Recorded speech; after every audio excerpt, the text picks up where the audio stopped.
Hello, and welcome to Pixarize's scene on Ciguatoxin and Ciguatera fish poisoning. With our ocean's rising temperature, Ciguatera poisoning is becoming more and more common, and that makes it more likely to show up on your boards than ever before.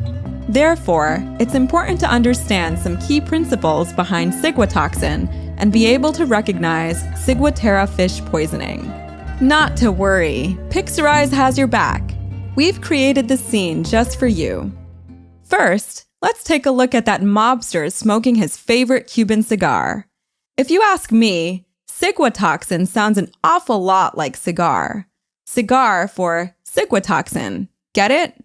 Now, I would normally go up to my customers and tell them that you can't smoke cigars in my seafood restaurant, but I know this guy, and he's not someone you mess with. No matter, it's cool. I'll forget all about it.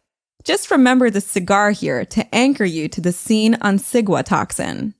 Now, mobsters like fine things, especially fine seafood, and I run the best seafood place in town. Yep, take a look at my tank here, where we showcase the fish we serve.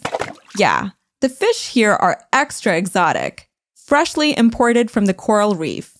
And see how my tank has bits of reef inside to go along with the reef fish? Yeah. This week, we're serving reef fish. I'm talking about barracudas, snappers, and moray eyes. Coincidentally, these are just the type of fish known to cause Ciguatoxin poisoning. I hope our mob boss doesn't get Ciguatera poisoning, as that would pretty much put an end to this restaurant, if you know what I'm saying. So now we know where Ciguatoxin comes from. Let's talk about why it causes problems from the pathophysiological level. First, take a look at me here, seasoning the fish for the boss. Oh man, more salt makes everything taste better now, right? And I really want this meal to taste good for my boss. My life pretty much depends on it. By the way, my over-eager salting should remind you of opening sodium channels. Get it? A flowing salt shaker for open sodium channels? Ciguatoxin exerts its effects by opening sodium channels, leading to persistent depolarization. Persistent depolarization, in turn, blocks action potentials, which lead to the signs and symptoms of the disease. Let's talk more about the symptoms now, shall we? Checking back in with our cigar-smoking mobster, notice how he's checking his watch. Yeah. That's a nice gold watch, perfect for a mobster who likes his Cuban cigars. But now I'm worried. Maybe the food's coming out a bit too slow for his liking. And you know what? The time being slow here should remind you of bradycardia, since bradycardia is just a slow heart rate. Yeah, Ciguatoxin can induce bradycardia.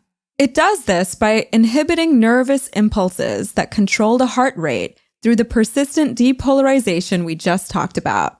Bradycardia will be a very big clue that you are dealing with Ciguatoxin and not one of the other possible seafood-borne illnesses that might appear on the exam. Just remember the food being slow for a slow heart, all right? But this is a guy who probably shouldn't be kept waiting, so let's return to me to see how I'm dealing with the situation. Yeah, look at me multitasking here to save time. Not only am I salting the fish, I'm also gutting it simultaneously to save time. Gotta work fast to please our boss, you know? By the way, these fish guts should remind us of GI symptoms. You know, guts to symbolize gut symptoms. Besides bradycardia, the symptoms of acute Ciguatera poisoning are mainly GI related. You're going to see nausea, vomiting, abdominal pain, and diarrhea. Just overall, a bad time.